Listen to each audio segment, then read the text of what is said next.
Bon, ben, je vais vous faire une petite vidéo là, pour vous montrer comment est-ce que j'ai fait mon Winski. Les dimensions aussi, là. Fait que premièrement, c'est ça. Tu commences avec une paire de skis vieux modèle, là, droit, là, tu sais, pas de courbe dedans, rien, là. Des vieux skis minimum aux 200 et plus, là. Plus ils sont longs, mieux que ça va être plus stable. Puis la planche, le board, lui, il a 15 pouces par à peu près 36 pouces. Le pied de mât, lui, là, il faut qu'il soit placé au centre, puis exactement à 4 pouces du devant. Comme vous pouvez voir, j'ai arrondi le devant, puis quand ta voile frotte, ben, ça magane pas. Après ça, les footstraps très importants, qu'ils soient très près du mât. Pas trop éloignés en arrière, sans ça, c'est pas stable. Fait que je te dirais, là, si tu veux bien faire, à peu près à 5 pouces et demi, tu mets le début de tes straps. Moi, j'ai pris des tapis en caoutchouc que j'ai coupés au banc de scie. Avec des petites dents, là, comme ça plie bien par en dedans. J'ai mis des petits morceaux de fer là, avec des vis, vissés dans le bois, c'était vraiment solide. Et puis, après ça,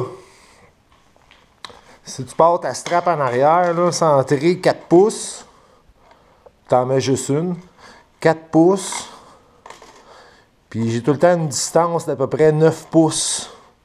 Mais ça dépend de tes bottes. Si tu as des grosses bottes ou des petites bottes, là, c'est à toi de gager ça. Mais la distance, là, c'est ça à peu près. Tu es à 13 pouces à partir de la strap d'en arrière. Là. À partir de là, c'est 13 pouces. Puis ici, 4 pouces. Puis là, entre les deux, là, moi, j'ai 9 pouces. À partir d'en arrière des footstraps d'en avant. Puis le début de la footstrap en arrière. Après ça, moi j'ai fait mes choses en 2x4. Je les ai solidifiées. Je sais pas. Solidifiées avec un morceau de ferrante, là, vissé dans le bois, dans le 2x4. Puis c'est vraiment solide. Là. Je dirais ça fait 3 ans que je roule avec ça, là, puis ça bouge pas. Ça, c'est mon pied de mât, là. Je l'ai encavé un petit peu, là, parce que la vis n'est pas assez longue sur le mât, là, sur le pied de mât. Fait que je l'ai encavé un peu, puis tu mets un washer en dessous en métal, là. Comme ça, c'est plus solide. Puis l'angle des skis, moi, je te dirais, c'est à peu près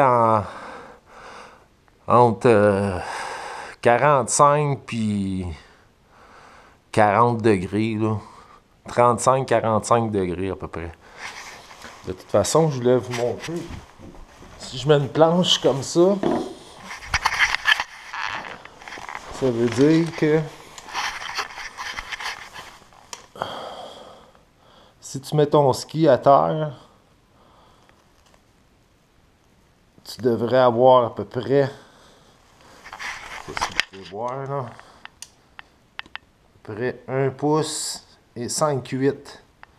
Ça te donne un angle là, à peu près de ça, 35-40 degrés. Mais tout dépendamment, si tu veux t'en faire un pour la glace, ben tu mets ton angle plus prononcé.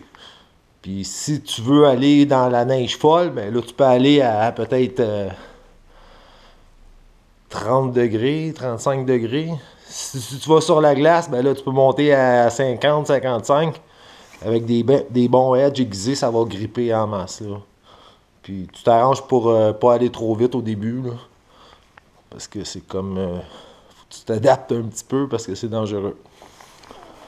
Bon. Fait que je souhaite bonne chance à ceux qui veulent essayer d'en faire un. C'est pas très difficile, là. Je te dirais un peu de bricolage, là, puis c'est pas mal facile. Comme moi, là, j'en ai d'autres sites, là, que les angles, ils sont pas pareils, là. Je n'ai fait un pour la glace. Celui-là, c'est pour la glace. Je n'ai fait un pour les moins d'angle pour plus de neige. Puis en bas, ben, c'est des vieux skis, les premiers skis de Carve, là. Quand même assez vieux. Lui, je l'ai jamais essayé. Faudrait bien que je l'essaye. Bon, ben, si... j'espère que ça va vous aider à vous faire un wind ski. Je vous dirais c'est super le fun quand il y a des belles conditions avec du vent. Là. Il y a de quoi s'amuser. Merci. Bye bye.